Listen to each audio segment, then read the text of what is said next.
Hello ADF friend, welcome to my channel. In this video, we are going to see how you can write down your variable into Azure Blob Storage, in CSV file. So as you know that Azure Data Factory provides more than 95 connectors, source or a sink you can use as a, but variable is not one of them. So how you can write down variable value into CSV file?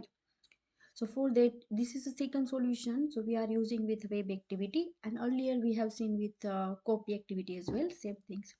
So you can see that I have a variables and my variable data, its name, and it has a value. It can have a complicated value or it can have simple value. And I'm writing that value into Azure Blob Storage in a CSV file. Okay. So now let's go into here. So this is my Azure Data Factory, and in my Azure Data Factory, I have a pipeline. This is the pipeline. So pipeline have a variable and pipeline have a web activity.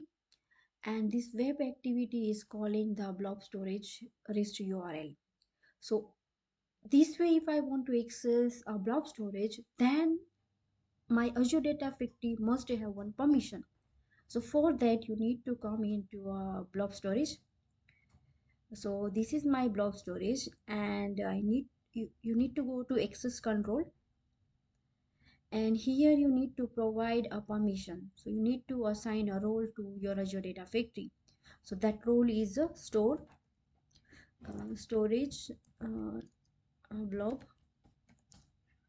So this one, storage blob data contributor access. So this role I have to assign to my Azure Data Factory. So my Azure Data Factory can access a blob storage. So it is a manage identity. So you need to select here manage identity, and then here you will see automatically list of manage identity in your subscription. So I am going to provide to Azure Data Factory. So I have selected Azure Data Factory, but you can use Azure Logic Apps or Azure Function or similar manner as well. So you selecting your data factory and you select here, and then you review assign and you click on next. That's it. I have already done it, so I am not going to do it because you can see them in like role and assign. If you come here, role and assign, and in here you will see that. So I have already given the storage blob data contributor access to my Azure Data Factory. That's it. So once you give that, you will can double check in here as well. You refresh it, double check it here, and then you go to your Azure Data Factory and then run your pipeline. Otherwise, it will fail. So that is, and now I would like to show you, like input and output container. So so we have a, this is my storage account, and I have a input container and output container, but I am using output container only.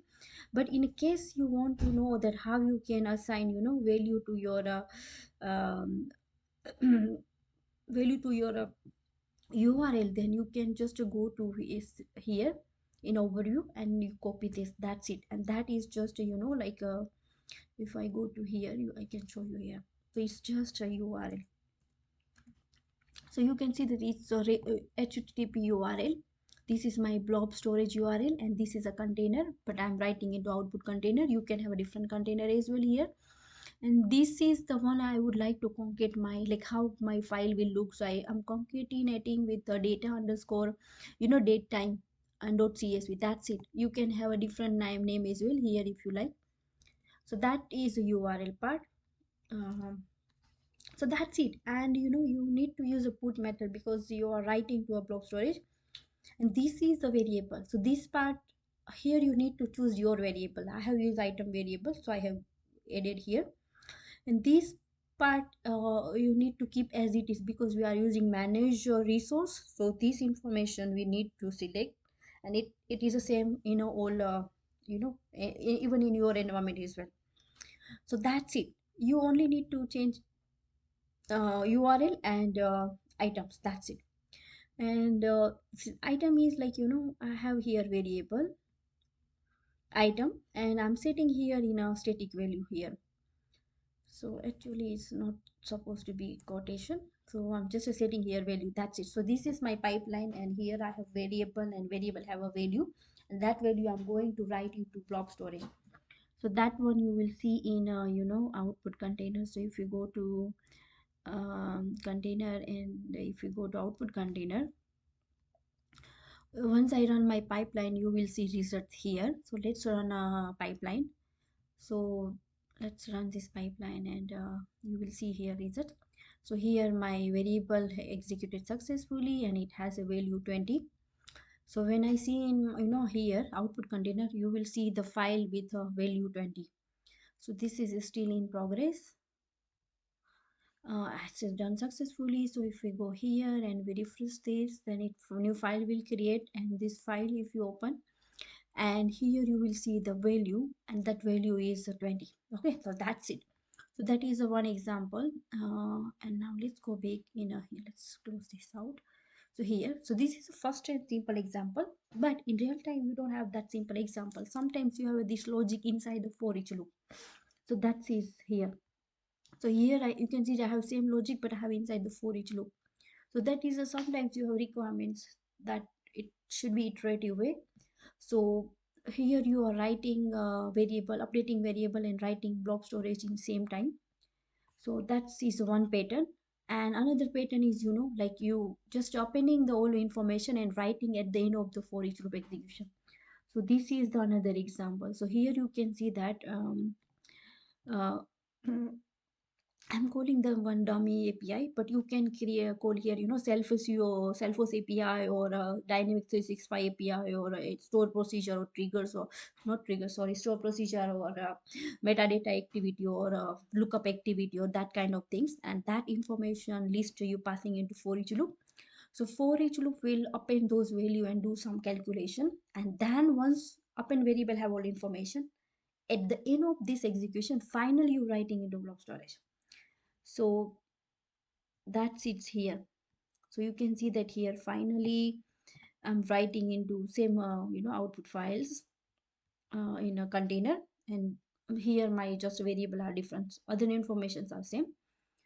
So it have a list of the employee ID, because I this API is have a list of it's giving me list of employees, and I'm just interested into IDs, and that IDs I'm opening in here, and then finally I'm writing that ID into here.